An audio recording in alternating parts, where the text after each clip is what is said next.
Shalom, selamat pagi jemaat GKJ Condong Catur yang diberkati Tuhan. Berjumpa lagi dalam Renungan Satu Hati, Sapaan Tuhan tiap pagi, edisi hari Kamis, tanggal 16 Juni 2022. Apa kabarnya jemaat Tuhan yang dikasih Tuhan? Saya percaya jemaat Tuhan semuanya dalam keadaan sukacita, sehat selalu, dan melimpah dengan berkat-berkat Tuhan. Haleluya. Saudara yang dikasih Tuhan, pagi hari ini kita akan merenungkan sebagian daripada kebenaran firman Tuhan.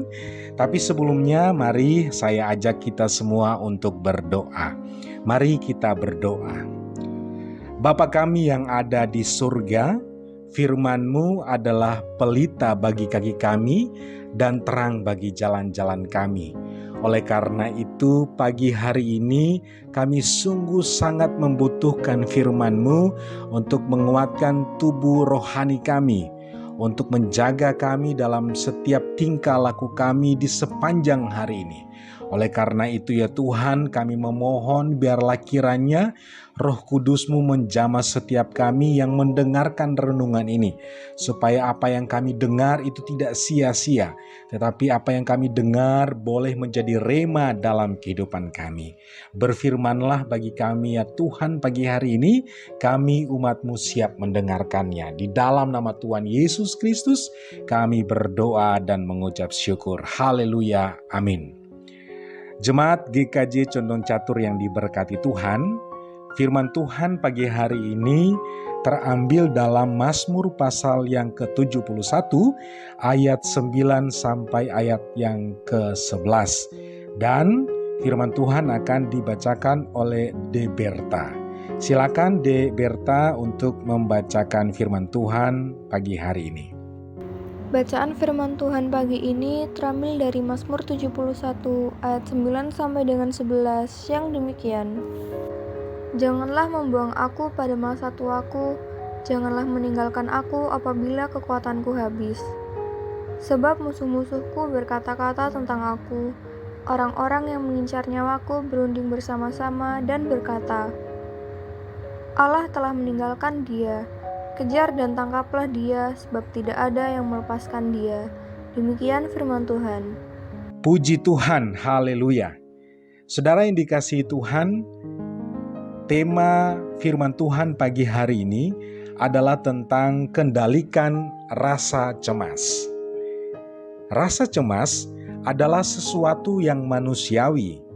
Cemas adalah emosi yang seringkali muncul ketika seseorang mengalami stres. Mengalami stres sesekali memang hal yang wajar dan pernah dialami hampir oleh semua orang. Mulai dari anak muda sampai orang yang sudah lanjut usia, tentu pasti pernah merasakan perasaan ini. Namun, ketika tingkat kecemasan yang dialami semakin tidak proporsional, maka keadaannya bisa berubah menjadi gangguan kesehatan yang disebut gangguan kecemasan, atau saya sebut sebagai kecemasan yang berlebihan atau overthinking ya. Overthinking itu misalnya semua hal dipikirkan, semua hal mau diatur, bahkan tidak ada ruang kosong dalam pikirannya untuk bahagia dan bersukacita. Salah satu ciri orang yang mulai cemas berlebihan adalah sering marah-marah, saudaraku. Bahkan mulai dari bangun tidur sampai tidur kembali, selalu mencari kesalahan orang lain supaya bisa marah-marah ya. Hati-hati, kalau sudah mengalami hal itu, jangan-jangan kita sudah mengalami gangguan kecemasan. Jemaat Condong Catur yang diberkati Tuhan, gangguan kecemasan atau kecemasan yang berlebihan ini merupakan penyakit kesehatan mental yang gejalanya berupa cemas, gugup, khawatir, dan ketakutan berlebihan. Bahkan, gangguan kecemasan ini bisa berkembang menjadi berpengaruh terhadap kondisi fisik. Sebuah penelitian mengatakan bahwa dampak dari kecemasan berlebihan dapat menghancurkan sistem syaraf, membuat nyeri otot, dan sangat buruk terhadap kesehatan jantung.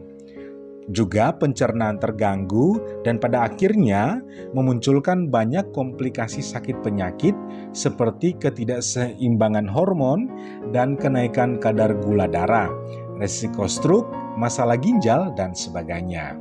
Rasa cemas berlebihan ini sering khusus terjadi atau dialami oleh orang-orang yang memasuki usia lanjut, yaitu mereka yang identik dengan kelemahan, keterbatasan, dan juga kesepian.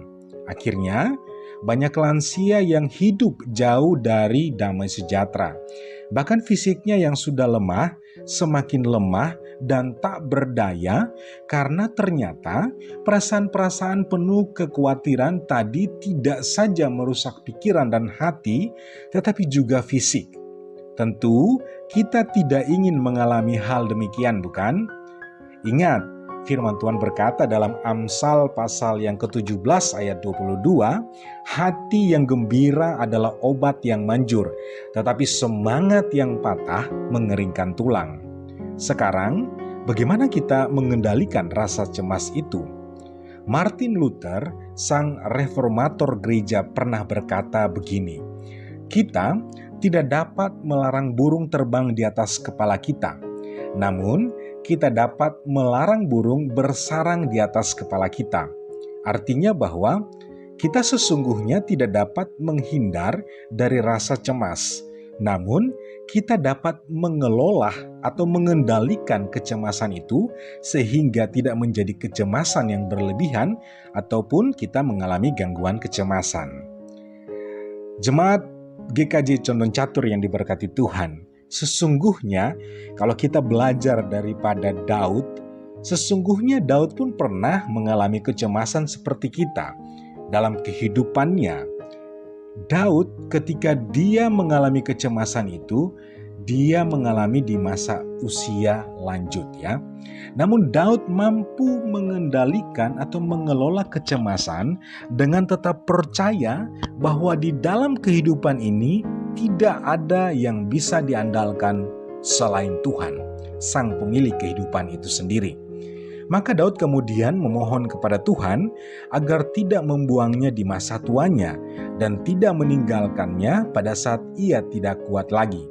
Daud percaya Tuhan sendirilah yang akan menopangnya di masa tuanya yang penuh dengan kelemahan. Dengan kata lain, Daud tetap percaya dan mengandalkan Tuhan. Kalau kita pernah ditolong pada masa muda, ingat, Tuhan yang sama juga yang akan terus menolong kita di masa tua. Ia tidak pernah berubah sekarang sampai selama-lamanya. Seperti sebuah pujian yang berkata, Tuhan Yesus tidak berubah, tidak berubah, tidak berubah. Tuhan Yesus tidak berubah, tak berubah selama-lamanya. Jemaat GKJ Condong Catur yang diberkati Tuhan, aplikasi konkret dalam kehidupan kita adalah saat rasa cemas berlebihan datang karena persoalan yang mungkin datang bertubi-tubi. Maka saudaraku, kita mengangkat tangan, berdoa dan mengucap syukur. Biarlah Tuhan yang memberikan hati yang tegar dan pundak yang kuat untuk dapat mengelola kecemasan kita. Seperti satu ayat dalam Filipi pasal 4 ayat 6 berkata, janganlah hendak kamu khawatir tentang apapun juga, tetapi nyatakanlah dalam segala hal keinginanmu kepada Allah dalam doa dan permohonan dengan ucapan syukur. Yakin dan percaya ketika kita mengandalkan Tuhan, ketika kita mengangkat tangan, Tuhan pasti turun tangan. Tapi kalau kita turun tangan, Tuhan angkat tangan, saudaraku. Mari kita berdoa, biarlah Tuhan sang penyelenggara kehidupan ini selalu ada di sepanjang kehidupan kita. Tuhan Yesus memberkati kita semua. Shalom. Amin. Saudara, jemaat GKJ Condong Catur yang diberkati Tuhan, kita sudah mendengarkan firman Tuhan, saatnya kita akan berdoa untuk menutup firman Tuhan kita atau renungan kita di pagi hari ini. Mari kita berdoa. Terima kasih untuk firman-Mu ya Tuhan. Kiranya firman-Mu ini boleh menjadi rema dalam kehidupan kami. Setiap kami yang mendengarkannya boleh diberkati oleh Tuhan. Kalau ada yang sakit, oleh bilur-bilur darah Yesus Engkau menyembuhkan. Kalau ada yang saat ini sedang dibelenggu oleh rasa cemas yang berlebihan, Tuhan hadir dan menjamah memberikan kelegaan kepada anak-anak-Mu ya Tuhan, jemaat-Mu. Tuhan memberikan iman yang kuat kepada mereka supaya mereka tidak cemas lagi ya Tuhan. Biarlah mereka dapat mengelola cemas mereka, dapat mengendalikan kecemasan yang ada dalam hati dan pikiran mereka, karena mereka percaya bahwa Allah adalah sumber kehidupan ini dan mampu menolong setiap umat-Mu. Ini doa kami hanya di dalam satu nama yang ajaib dan berkuasa, yaitu Tuhan Yesus Kristus. Kami berdoa dan mengucap syukur. Haleluya. Amin. Tuhan Yesus memberkati kita semua. Shalom.